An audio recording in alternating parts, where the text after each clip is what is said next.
Perfect. All right. Cool. Yeah. All right. So this is my first ever podcast, Uh, behavior-based fitness. I just changed the name from behavior-based personal training to behavior-based fitness. nice. Um, Seems like a little more lucrative to me. So we'll see. Yeah. Cool. So if you want to just introduce yourself, we have Dylan here from Neurodiversity Neurodiversity. Consultants, LLC. So Yeah. you can introduce yourself, tell us anything you want to know, that we should Sure. know. Well, I'm Dylan, and this is also my first podcast. So Sweet. I I am a consultant with Neurodiversity Consultants, and I've been a consultant for the past 5 years, somewhere around there. Um, yeah, I studied my undergrad degree at Temple University, and then took my master's at PCOM, the Philadelphia College of Osteopathic Medicine, in uh, in applied positive psychology. And yeah, I've worked with plenty of clients in the field here. I've worked in terms of educational consulting, vocational consulting, one-to-one therapeutic assistance, and overall job titles. I've been a one-to-one mentor. So whatever that entails, it tends to be a lot of different things. So adaptability is really the name of the game in my career. Okay, awesome. So next question, you kind of already answered that I had. All right. But professional background you had already covered. What about personal background? Like, what does this mean to you? What specifically do you do, and like, what do you get out of it? Like, what's fulfilling for you about it? Ooh, I like that question. Well, I'm on the spectrum myself, so obviously it's important for me to be involved in the work. I always kind of knew that I was going to be involved in mental health work in some capacity, so I'm very happy that I kind of found my way here. And in terms of personal background, I mean, I was born and raised in Philadelphia. Uh, I was a I was a very nerdy, sort of social shut-in kid, and uh, and potentially relevant. I was like drastically like dangerously out of shape in terms of being way too like thin and not active for most of my early life, which is something that thankfully I've been remedying in recent years. But I sort of recognize the importance of that, and yeah, I suppose my big tie-in is that my father, Eric Mitchell, Dr. Mitchell, is sort of the founder of Neurodiversity Consultants, which was formerly Ruttenberg Autism Center. But when that organization sort of closed down, he was one of the consultants that worked with that organization, and he sort of wrangled everybody else who was losing their jobs in the fallout of that and made a more focused consulting firm rather than an entire organization, and been doing that for the last 7 or 8 years. So as soon as I was started studying psychology, basically jumped at the opportunity to get me in the field. So I'm very thankful for my opportunity there, and I I'm trying to make the most out of that I can, just getting in the work. And yeah, I get a lot of meaning out of helping people out, and sort of trying to be the kind of person that I wish that I had in my life when I was younger. I think it's a very important thing to try and do, whatever walk of life or career you have. And yeah, other than that, it's, I don't know. I don't think that I could be happy if I didn't work in the mental health field. It's just very important for me to use my sort of skill set to help people out in maneuvering through their lives. Because, I mean, no human alive has ever faced a more difficult challenge than living their life. So, yeah. Yeah, awesome. Awesome. Yeah. So I'm gonna kind of like record on my own, like talking more about my business and all that stuff. Of course. Just because I feel like it's more efficient for our time and your time. Yeah, no worries. Um, but yeah, I really resonate with what you said about, you want to be that person that you wish you had growing up. And that's Yeah. kind of why I got into mental health as well. I was, in like high school, and I had a lot of like anxiety that I didn't really, recognize until later. Mm. So I think that's really important. I think that's what draws a lot of people to the field. So that's awesome. Mhm. That's really good to hear. It's very cool. And I'm also happy that you resonate with it in that way and you're sort of looking for that meaningful, almost like eudaimonic sort of process of putting that good back out into the world and the kind of good that you both would have desired when you were younger and know that you're capable of putting out. So it's very cool. Definitely. So I know you had just talked about kind of like being a skinny kid and Yeah. kind of remedying that. So could you tell me more about that and like any research of benefits that you've uh thought about with exercise and individuals with autism and stuff like that? Mhm. And anything for you personally or professionally, wherever you want Yeah. to go with it. Yeah, I'll start personal and we'll branch out. I was not very active, right?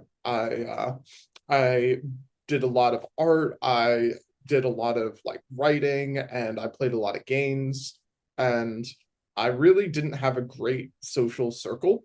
Hmm. And that was kind of compounded by the fact that for pretty much my entire life, I was going back and forth between two households, like on a weekly basis. So spend half the week one place, half the week the other. You don't really develop a social circle in the community. Right. So I was just sort of cut off in that way. And really, when that occurred, I started getting more and more shut in. And I was just very like gangly and not very in shape and just had but there were a lot of mood issues that came with that were difficult to figure out where they were stemming from, right? Hmm.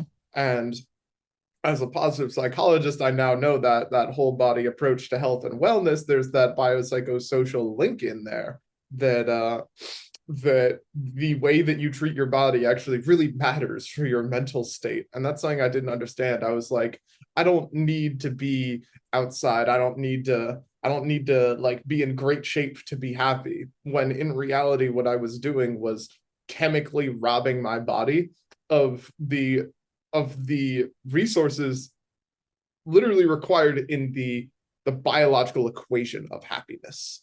And that was something that I didn't realize until I got older. And at that point, I started taking walks, taking hikes, going to the gym, just planning things with friends.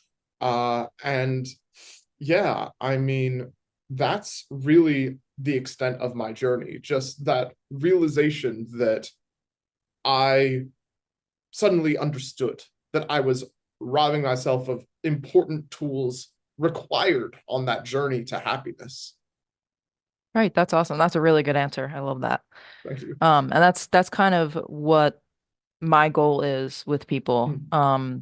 to kind of find what makes them happy, not necessarily, like obviously obesity in the autism community is an issue and that leads to, um, other ailments and stuff like that. But Mm-hmm. definitely just like finding your niche, like something that you really enjoy. So like for Mm-hmm. me, obviously, I'm big into like lifting and stuff like that. Mm-hmm. But that's not for everybody. I have people who play rugby, people who just like going for hikes and stuff like that, just to put a little bit of activity in their day and kind of I think that can also attribute to a lot of, like you said, happiness, but also behavior wise. And so I think Mm-hmm. that's really important. That's awesome. Yeah, for sure. Oh, and you asked me about the research as well. I didn't answer that Yes. question. Yeah. Yeah, so studying positive psychology, I got to read into a good amount of the research, right? But I do find it frustrating at times because I don't know if I didn't have an extensive amount of research in this area, but from what I've seen, the research regarding exercise and fitness, specifically for autistic adults, is very lacking. Hmm. And I know a couple people who are sort of engaged in that research field, and they voice a lot of the same things, right? That there's very good research on fitness and activity, right? But and there's solid research on at least exercise in autistic youth. But when you get into adulthood, you're sort of up a creek at that point. There's Right. not really anything for you there. Hmm. And that's definitely something that needs to be addressed in the body of research because if all you do is structure the health and wellness of somebody up to age 18, then you're failing them for the rest of your life. Right. Exactly. Yeah. Yeah, and that's kind of what really drove this for me too. I Hmm. worked for a company that did something similar before I started my own thing. Um, and I just remember like it's still clear as day, and it was maybe 3 years ago now. Um, just interviewing with him and him telling me like, yeah, there's so many different avenues for kids with autism, but there's Hmm. nothing pretty much for adults. You know, you have places that they can live and, like outings and stuff like that with different contractors and stuff like that, but there's nothing really fitness wise or like nothing really keeping them engaged. And I was just like, wow, yeah, like I never really thought about that. I had been in the field with working with children with in ABA. Hmm. So I was doing that for a while. And I was like, yeah, that's really true. Like you don't see as many job openings or like any opportunities or anything like that with for autistic adults. So Yeah. I was like, yeah, that's like really important because after you're 18 then there's that drop off and it's like, okay, Hmm. you're doing all these therapies. You can continue that into adulthood, but maybe so I don't know with insurance and things like that how that works either. Yeah. Um and I think it's a lot more focused on the kids. So Hmm. that was something that was really important to me as well. A lot of people will ask me like, "Do you work with kids too?" And I'm like, "Yeah, but my focus is mainly adults." Just Hmm. because I feel like that's so important, you know. Yeah, it's true. That uh and that sort of drop off of structure you're talking about Mm-hmm. is, I think, definitely something that needs to have some attention, because we're talking about the autistic community and suddenly you're going to remove their structure in a transitional period. Like, if you know Right. anything about what's going on here, you know that is a recipe for disaster. Right. So Yeah, I feel like yeah. it's hard enough as an adult as it is, and then Mhm. you kind of like throw autism into the mix, and then it's just like Yeah. okay, like that's already kind of an age where you're figuring life out. Mhm. So Yeah. then when all your structure drops off, it's like you know Yeah. probably very Mhm. a difficult time, I'm sure. Yeah, more often than not, it just leads to a chronic disengagement. And I need to work through that with many of my clients who are just feeling completely untethered from the world around them the moment they graduate high school. Yeah. And sometimes people just immediately latch on to college, like as Mm-hmm. an additional piece of structure. But when that's over, what are you doing?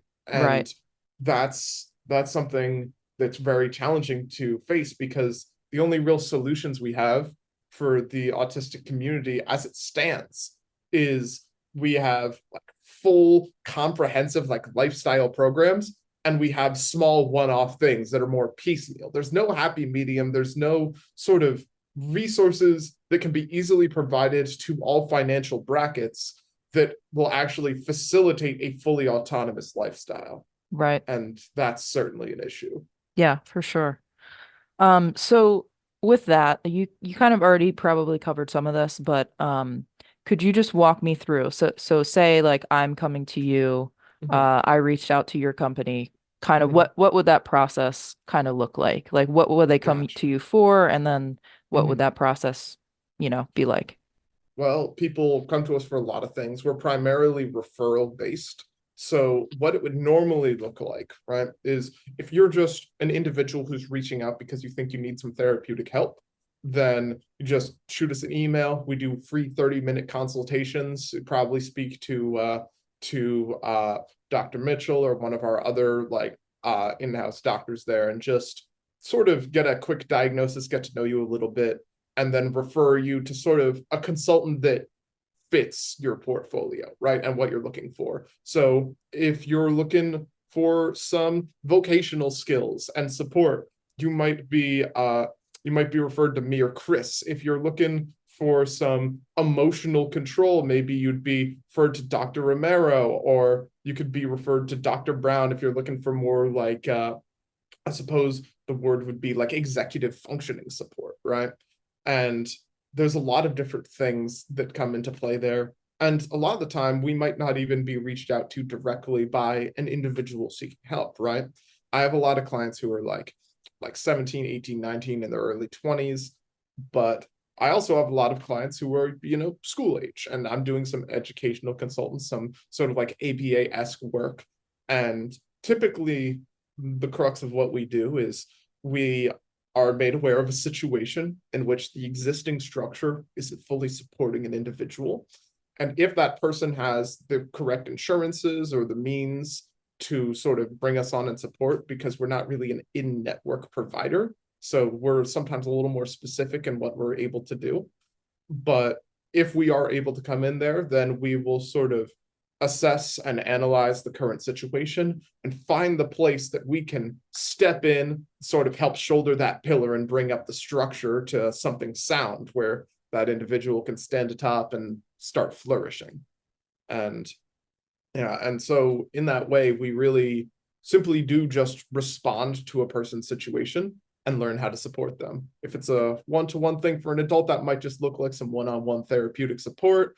But I also have clients who sometimes just need somebody to meet up with them and like take a walk in the park and talk about their problems. Or sometimes I have clients who just want to sit down and like sometimes we'll like watch a baseball game where we're talking about that person's sort of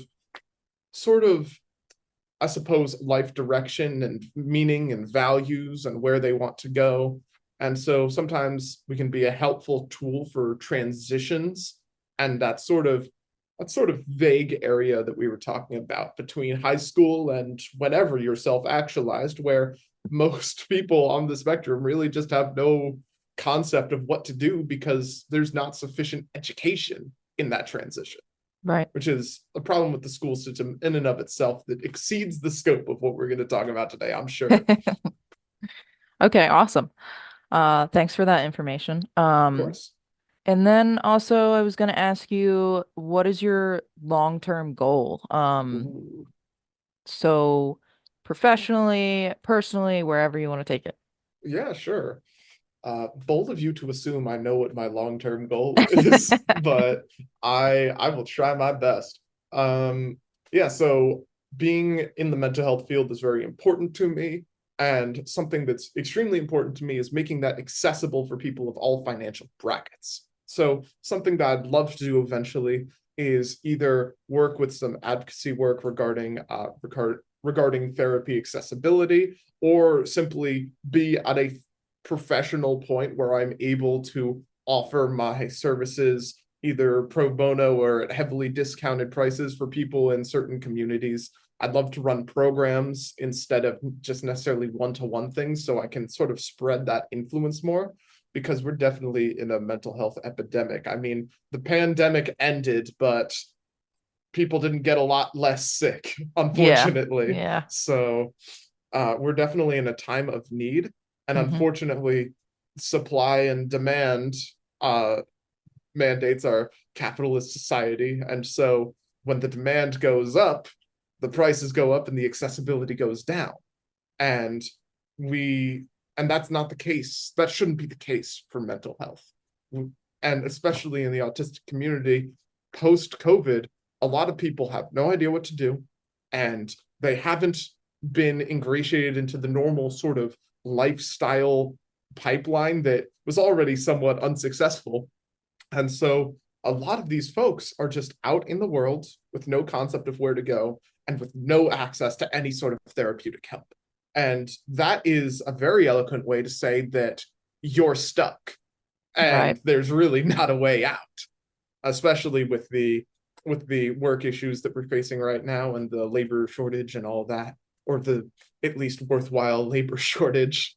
But yeah, no, it's so something that I'd want to do long term is be able to sort of start chipping away at that issue. I recognize that I won't be able to fix it myself, of course, but if no one starts trying to Right. fix It's a that, then start. it's Exactly. yeah, it's not going to budge. Yeah. So I'd like to do that long term. In terms of more specific things that I'd like to do, I also worked with my capstone program in my positive psychology of starting to sort of piece together a tabletop role-playing game based therapy using Dungeons and Dragons that was sort of a strength-based gratitude practice and had some pretty solid results. So I'd like to see if I could run that a little more because I think that with a lot of the community, the best place to engage them at is a place that they're comfortable and familiar with. And if we're able to get a little bit better at that as professionals, then the work is going to be more bought into and you can make a lot more mileage when somebody's having a good time, you know? Yeah. And so yeah, that's something that I'd like to do long term, keep working as a consultant, but that's yeah, I have a lot of goals and I could fill a podcast with my vague unrealized goals, but that's like the core of where I'm at. Okay, awesome. Mhm. Yeah, that's really awesome. I like that. I like that idea a lot too. Um, I also just kind of want to share, I kind of want to share like Ooh, in every podcast, cool. what the long-term goals for behavior-based fitness are. Please do. Yeah, so I have a certification as a personal trainer, Great. an undergrad degree in psychology. Mhm. And I'm kind of working towards getting a being a PTA, so a physical therapy assistant. Ooh. Um, just it's just more it's less money to go to the school, basically. Mhm. Yeah. Um, so I want to definitely get into that, some world of physical therapy. I worked at for 2.5 years as a therapy aide. So I worked on the brain injury floor. Oh wow. So I worked with PTs, OTs, speech, and just like helping people walk again and like seeing them be able to talk again, shower, all that sort of stuff is, some of the things that I was helping people with. And I really enjoyed that part of it. Mm. The company ended up like not really being for me. Ah. There was a lot of, higher up corporate issues, which, Mm. It's a um, shame when the company gets in the way of the work. yeah, yeah. But that was really awesome and it correlates a lot to what I want to do with individuals with fitness and stuff like that. And I just want to learn more about the body and, biomechanics and things like that. Just learn as much as I can, really. So that's kind of the next thing. I also at some point want to get some kind of a graduate degree in the field of mental health. Mhm. For sure, that's always kind of been the goal. But just to further my education there. And then eventually I want to open up like some sort of a gym or a clinic or something like that, where we will work one-on-one with individuals. And my whole thing is I really want it to be individualized for the person. Mhm. Because, especially with autism, like you see so many different, it's a spectrum, literally. Mhm. So you see a whole spectrum of different people with different needs, different goals and stuff like that. So those needs and goals are going to be, like top priority. Yeah. And I kind of want to work with somebody, you know, and make it more tailored to them, like have a program, but it's going to be tailored to them, and kind of work on things that they like to do. So an example of that would be, um, I have one individual who is nonverbal, um, but he is very expressive in his body language and stuff like that. He'll pull Mm. you towards what he wants to do and all that. So we kind of started out just trying different things in the gym. And then eventually he loved, there's like this virtual bike that they have Ooh. in the one gym, and it has like a little trail. It's like a screen and it has like a little Mm. trail. And eventually he would go on the track first and then go right over to the bike. He would just pull you over. And then eventually he was picking out which trail he wanted to do. Oh, Um, that's nice. yeah, so he would do that and then he kind of got into this like routine of like how he wanted to do things. So that kind of worked out that we found something that he really liked. Mm. And some days he would want to stay outside, so we would, hike outside, or Mhm. something like that. And he just kind of got into this routine of, track, bike, and then uh the rower, like so it Hmm. would be all different things. And then kind of from there it would be like those three things first, and then it would be kind of different every day. Hmm. So I just thought that that was really cool, and I like to use that as an example because, we kind of found what he liked. And I really enjoyed that, and I know that he did too. So that's kind of the goal of what I want to do, kind of make people happy, but at the same time you're getting some fitness in, and Hmm. you're out in nature and things like that. So I Yeah. just wanted to share that as well. Understanding that being in shape and having a good time aren't mutually exclusive. Right. Yeah, I think it's an integral part of mental health that is sometimes overlooked. Just like Hmm. being out in nature, keeping your body active and things like that. It's true. And it leads to longevity. So Hmm. that's kind of the goal. So Yeah. I think it's very easy to forget in the field of mental health that the brain and the mind are not intangible things. They're right. physical parts of the body that exist in physical space, and that every thought you have is an electromagnetic impulse within your brain that's being interpreted and defined. And so the way that you treat your body, by extent, directly affects your brain. And so if you don't go out to get sunlight, you're not going to get vitamin D, and you're going to have a lot of trouble with that sort of dopamine production. Right. And there's a lot of other ways that just not taking care of yourself hamstrings yourself in terms Mm-hmm. of your cognitive functioning and your emotional regulation. Mm-hmm. So it's very important when you're talking about mental health to also talk about physical health, because Right. they are they are deeply interconnected. Mm-hmm. For sure. Mhm. Mhm. Yeah, and there definitely is some research out there, but I'm kind of Mhm. hoping to, in some way, get into that a little bit too, and kind of like be a part of that somehow. I don't really know Yeah. how, but Mhm. that's kind of another goal that I have is to kind of lead some research or be a part of some research in some way, and specifically for individuals with autism, because there's and adults as well, because Mhm. there's really not too much out there. So I'm hoping, within the next 5, 10 years, we get a lot more. And it could kind of back up what my goal is too. Mhm. So yeah. Very cool. All right. So I kind of want to wrap up a little bit. So Sure. I just wanted to ask you where we can find you, how people can contact you, anything that you want to give us, how to reach out, any social media or anything like that. Sure. Well, we don't really have a great social media presence necessarily, just because we are, I mean, everything we do is basically bound by confidentiality, and we're pretty referral based, so Hmm. sort of a behind the scenes type organization. That's But fine. I'll put a couple links in the chat here. The best way to look into us is just our website, neurodiversityconsultants.com. The email is on there as well if you want to, well, you can read up about us there, but if you also want to reach out and look into that 30-minute free consultation, there's some links to the email there, but it's info@neurodiversityconsultants.com, and just shooting an email talking about sort of what's going on and what sort of help you're looking for, and we can talk about if that sort of assistance looks like it would be feasible, right? And for me personally, I am my inbox is always open. My email is dmitchellpsych, PSYCH @gmail.com. And shoot me an email if you're listening to this and you got any questions, or just reach out directly to the agency if you think it sounds like a good option.